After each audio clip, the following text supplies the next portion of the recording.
Hey, it's the Fatboy Show on RX Radio. And are you an LGBT activist, a Ugandan activist who's out there always campaigning for donors to withhold their aid from us and to cancel their projects and programs and possibly even impose economic sanctions? I've been seeing several of our LGBT activists, both at home and abroad, actively begging and pleading. I saw one guy on Joe Biden responding to a Joe Biden tweet saying, "Joe Biden, take action, punish Uganda." I'm like, all right, so you're here trying to beg for acceptance. Meanwhile, you want to punish your own people because they don't agree with your lifestyle. That doesn't seem to me like the best way of engendering warm feelings among the populace, but I guess it can't be helped. Regardless, it looks like all those efforts have been in vain because it turns out the International Monetary Fund, the IMF, has approved the immediate disbursement of $120 million to Uganda under its extended credit facility. Wait, I thought sanctions. Apparently not. So this brings the aggregate disbursement to Uganda under the ECF arrangement to about $750 million. Oh my gosh, so much money. A lot of money. Supposedly, this is meant at supporting Uganda's near-term response to the COVID-19 pandemic and to boost more inclusive private sector-led long-term growth. It should be remembered that this ECF arrangement for Uganda is for about $1 billion, and it was approved by the executive board of the IMF in June of 2021. Olive, could it be that since this was already in the pipeline that there was just no way to halt it? It just had to be dispersed? Yes, I think what we have to worry about now is monies that were supposed to come into the country as in now and after. So future allocations? Future allocations. Might be impacted? Yes, and actually according to a highly placed source of mine from the Ministry of Health, the World Bank sent bigwigs down here to talk about the Anti-Homosexuality bill. And they claim to be an oppressed minority. Like, how much of a minority can you be when literally every corporation bows at your feet, every global institution champions your cause, wields its muscle to punish non-compliant nations and governments, and gets people booted off of social media platforms? I'm not sold on the idea that they are a powerless minority. This is honestly, LGBTQ is present-day colonialism, if you ask me, because you cannot say that you're fighting for the rights of minorities and then you use one class of people and make their rights above everyone else's rights. Because if in Uganda, you see, let me use marriage as an example. In the United States and much of the Western world, polygamy is frowned upon. Yet down here, polygamy is accepted in many African societies. So does that mean that our rights down here are being abused because men here are taking on more wives? Why is no one fighting against that? That's a good point. A lot of these Westerners tend to be very selective about which rights they will be outraged over should they be violated. Because Uganda is a country in which all manner of human rights are violated daily. Exactly. If you're a political opposition, you are likely to have your freedoms stripped from you. You're likely to be detained without charge. You are likely to suffer abductions. And these are the more extreme instances, but it happens. And people have decried this, and yet we've seen no action from the donor class. And we've seen no threats of sanctions. Most of what they do in response to things like that is give statements. We decry this, we are against this, but they do not move the full extent of their force to make sure that this doesn't happen again. Only as it applies to one specific minority and special interest group. Exactly. Which I think makes the whole thing seem to me very odious. And so we are a nation of oppressed people. Our rights are being abused. I'm not happy with the fact that only one minority decides that the oppression that they believe they face far exceeds the oppression that all other Ugandans are subjected to. And so this is why I've accused the activists of narcissism. They think it's all about them. And I remember trolling some Western, I don't know if he's a author or something like that, who issued a public statement. He has a lot of followers, and he made a statement saying, he's not going to visit Uganda in light of this terrible human rights violation because of the anti-homosexuality bill. And And I replied to him that, look, so wait, so only because of it's only now that you feel you don't want to visit Uganda. Has that person been to Uganda before? So you don't mind that people are being abducted, people are being murdered, people are being imprisoned? Recently we had children being murdered from a school. How come no one is talking about that? There's even no hashtag pray for Uganda. Exactly. And yet everyone is talking about the submersible that disappeared in the Atlantic Ocean. Yes, there's that. That's been a very interesting development and a tragic one at that. Of course. But what we are saying is that you see where the priorities are. Every time I would open the BBC page, I would find an update regarding that. But then we have children that were killed and have not been seeing as many updates. Or could it be because the government itself is not giving us clear information about the incident, or because they're just not interested? Well, perhaps it is the latter. We'll never really know. Yeah.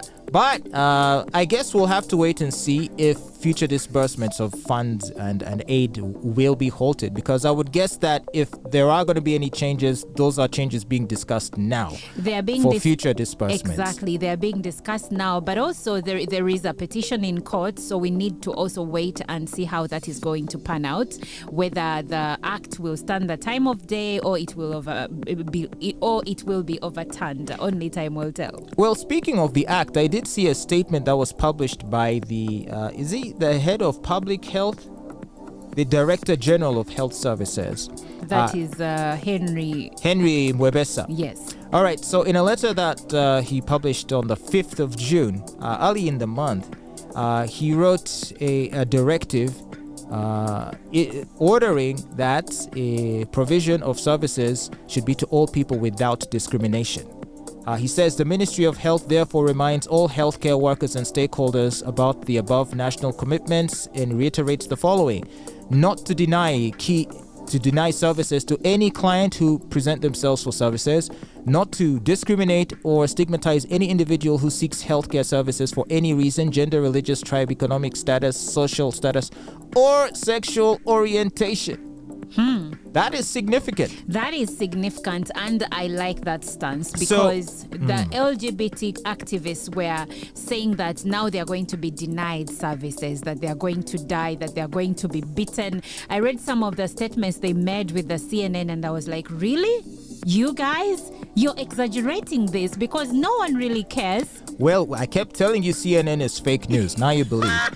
But you're right. It wasn't CNN. It was the people, Ugandan activists, that decided to offer interviews to CNN. All of them. And lie. So, well, what happened to fact-checking? Oh, we believe in fact-checking. Funny how they never fact-check things. If you interview me, Fatboy, and I utter a statement, you're supposed to write that statement. That's why there is quote unquote. But then, of course, you have to go ahead and say, but further research or further investigation showed that this is not happening. But as a journalist, if someone, and yes, if you're doing an interview, you ask a question and you hear their response. Yes, but and you write down what they have said. Yeah, I understand. But surely, should you not also, as the interviewer, interject with an objection, or at least present the other side of the story?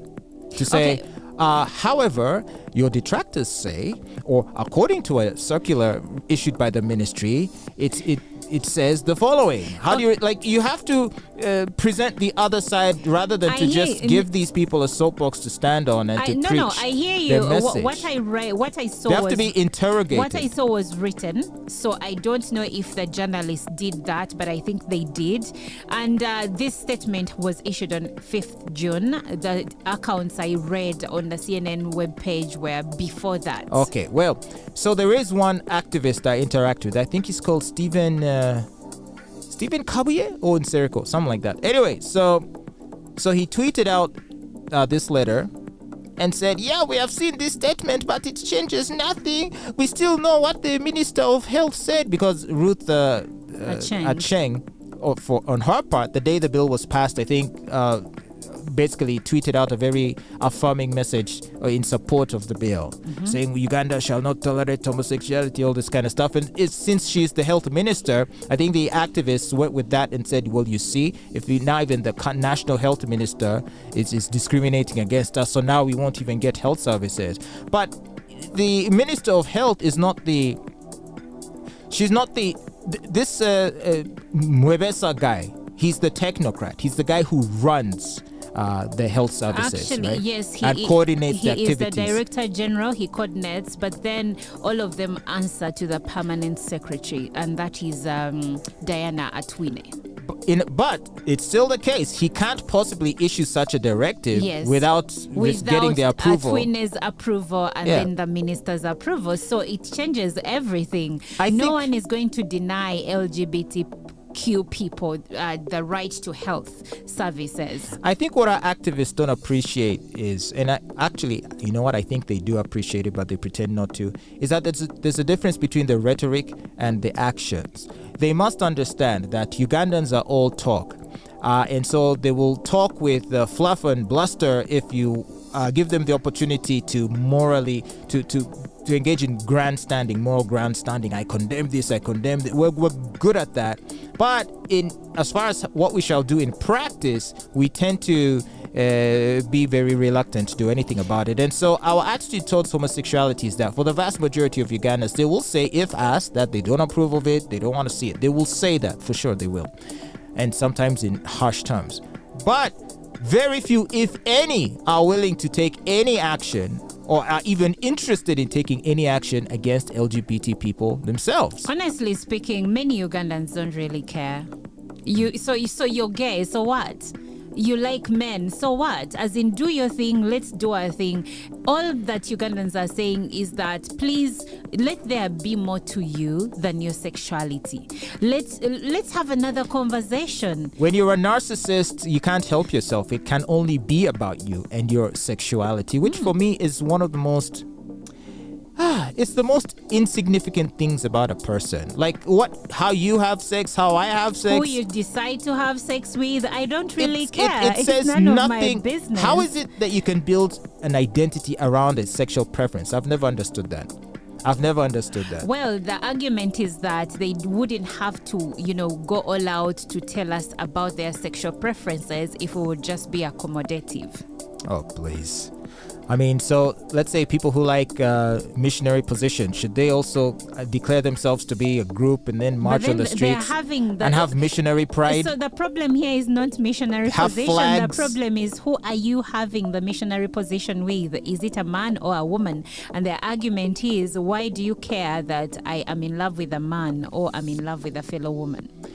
Well, they need to, and I did, I discussed this last week about how they seem to be going too far. I think that by pushing the envelope a little too hard, they risk alienating the allies they do have, or even the moderates who are more sympathetic to their cause. They're pushing the envelope too hard. With all this now trans things and all this, gender pronouns and I think today it's not even about being gay really, that I love men or I love fellow women. I feel like the conversation has been pushed so far away from that, and people are more accepting of men loving men and women loving women. And now what is turning many people off is that whole transition, especially when it comes to minors. Because now a parent cannot comfortably call their children by the given pronouns of my son, my daughter. I remember when Dwayne Johnson posted his daughter, and I think it was her birthday, and people were like, you cannot do that. She doesn't know if she wants to be a girl. Or the little one. Okay. The one he likes to do hair for and stuff. And I was like, this man is the father of this child. His child is a girl and he has a right to call her whatever he pleases. Who are you to tell a parent not to use the given pronouns the child was born with? Because what? It's a cult. That's what it is. It's a cult. And I don't know for how long they're going to keep pushing this, but I am seeing what looks like a backlash. Not a violent one, a very sort of rhetorical backlash. So people just saying, you know what, I think let's draw the line here. We've tolerated this stuff enough. We've allowed you to paint our cities with rainbow colors, but perhaps now it's time to scale it back. And I think those voices are going to be amplified more in the coming years. And they're going to have to make a decision on whether or not to call a truce in a way, to where they just say, okay, guys, we've gone far enough. Let's chill and just be and leave everyone alone. Or is this going to make them even more ferocious in their activism? Are they going to use any pushback as proof that the oppression is even intensifying, thus requiring them to be even more aggressive? I think they will become more aggressive. I feel like we're just...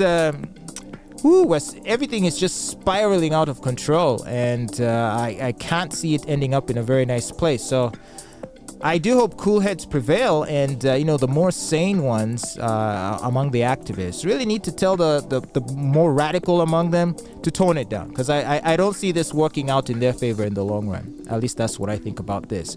But do keep listening to the Fatboy Show. It's your number one station, RX Radio.